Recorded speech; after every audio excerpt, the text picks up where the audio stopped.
This is problem 5-27. It's on page 229.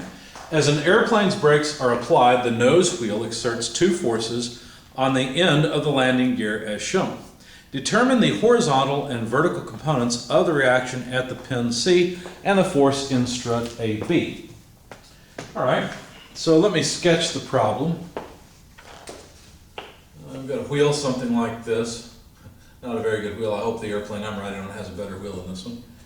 But there's a 6 kilonewton force in this direction, and actually what they did in the problem statement is they actually gave the forces to us at the axle.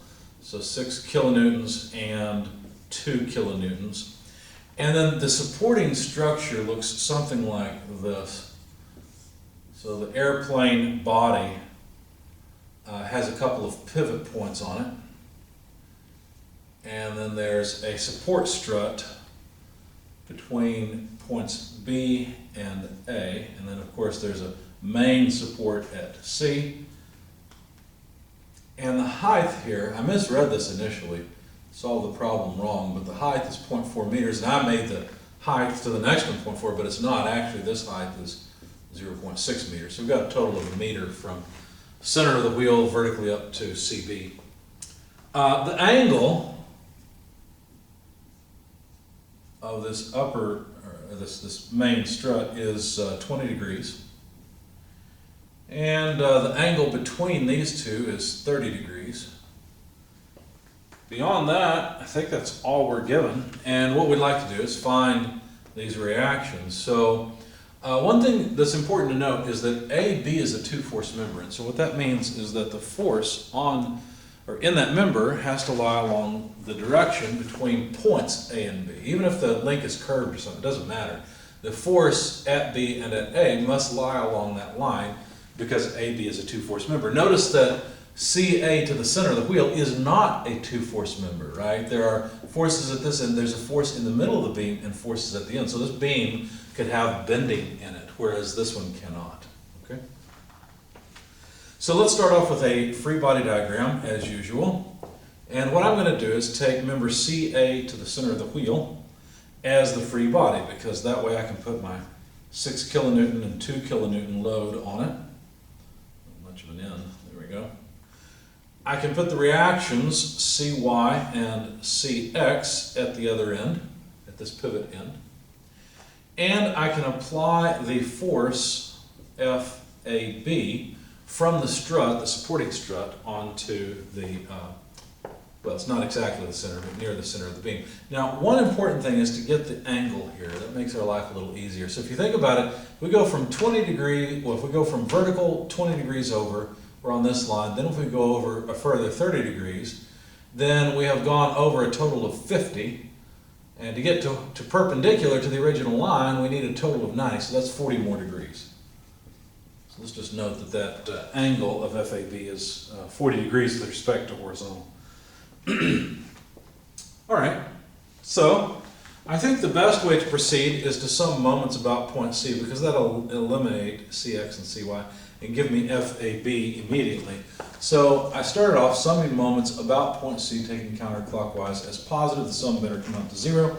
And so I need the horizontal component of FAB. So FABX would be the cosine side, so 40 degrees. Notice this side, the horizontal piece that I need, is touching the angle, or it's adjacent to the angle. And we've got to be careful because I need to clearly define a coordinate system like this. And so FABX is actually a negative thing, so I need a negative sign. Let's not forget that. And then let's see if I'm summing moments. Oh, it helped to have the moment arm, wouldn't it? So we're summing moments about this point. So the moment arm is a 0.4 meter moment arm. And then FABY, well, that is causing a positive moment about C. So I'd have to write plus, let's see, FAB sine 40 degrees. Except, let's see, that's the vertical piece, but wait a second, all I want is the horizontal moment arm. Let me extract it so you can see it. So if I were to draw a triangle with C at the top, A at this point, then this length, what I need is, well, let's see, this side's 0.4 meters, so this side must be, and oh, by the way, our angle, our 20-degree angle, of course that's with respect to vertical, is here, and so this side must have length 0.4 meters times the tangent of 20 degrees, because tangent would give you this side over this side, right?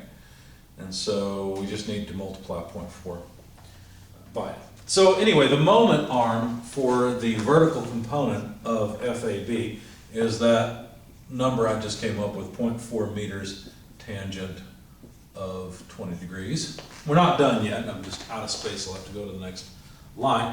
Both the 6 kilonewton and 2 kilonewton loads provide a moment as well. In fact, the 6 kilonewton load has a moment arm of, well, let's see, it's this length on this side, right?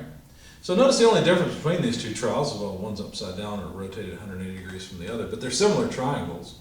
And the height of this overall triangle is just 1 total meter. So we need 1 meter multiplied by tangent of 20 degrees in order to get this horizontal piece, okay? So there's the moment arm, that's the moment of the 6 kilonewton force. We've got a positive moment finally from the 2 kilonewton load, and that is plus 2 kilonewtons times this moment arm, which is simply 1 meter. And this sum should come out to 0. So what I'd like to do is solve for FAB. How would I do that? Well, I need to take it to the other side. That might be a little too fast. Let's see, yeah, that'll be too fast. Let's do it this way. So I'll just pull out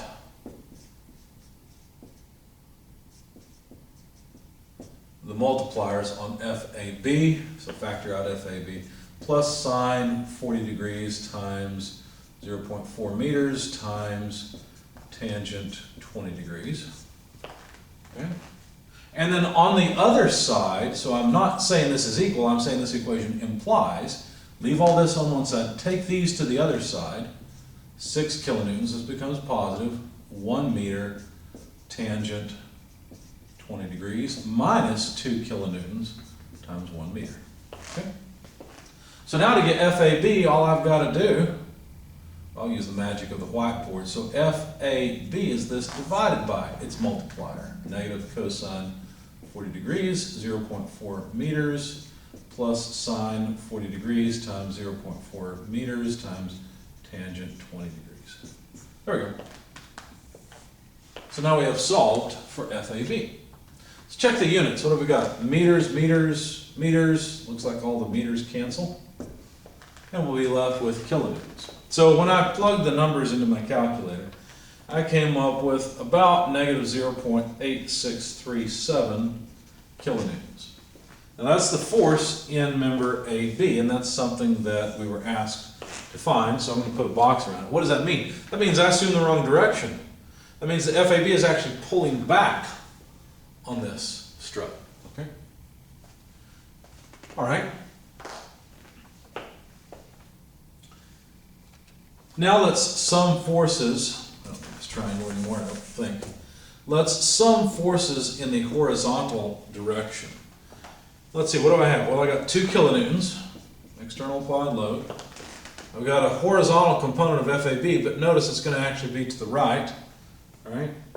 So let's see, plus CX right there.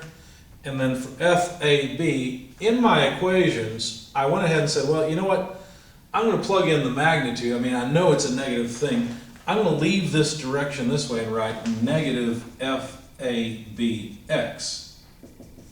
Because when I plug this in, the negative signs will cancel and I'll get a positive component, which is what I should get, right? Because the force in the horizontal direction from here is a positive contribution. It goes to the right.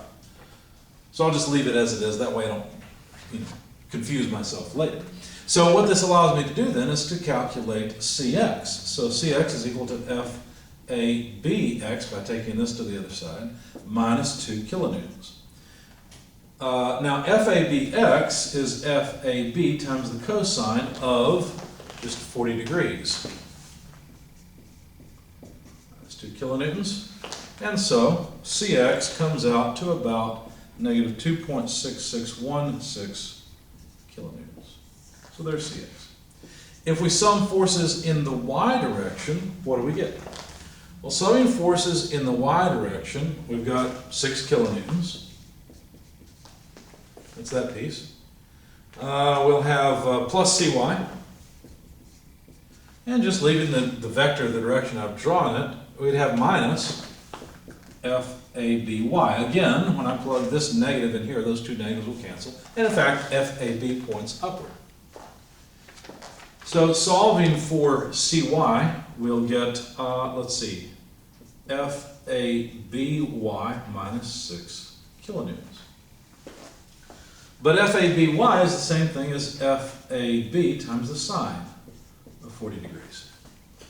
Of course, we've got FAB, it's right there, multiplied by sine of 40, subtract 6 kilonewtons, and you get Cy equal to negative 6.5552 or so kilonewtons. And that's it. What does this tell me? It tells me that the directions I assumed for all of my forces were wrong, right? They all came out negative. Wrong in the sense that they were in the opposite direction. So in fact, the force on this strut from the plane is downward, which makes sense, right? This thing's supporting the plane's weight. The force from the plane onto the strut is forward. Certainly, the plane's trying to keep going. And here's the one that's a little counterintuitive. The force in member AB is not forward, it's back. It's pulling back on the member. Now that should make sense if you think about it, because this 6 kilonewton load is really trying to collapse the whole thing, right? The weight of the plane is trying to, that's the main thing. That's the reason you need this support here, is to pull back on it and prevent the gear from just rotating clockwise about C. But we've answered all the questions. It looks like the force in the supporting member is pretty low. It's not bad. And as the pilot applies the brakes, that's what generates this 2 kilonewton load.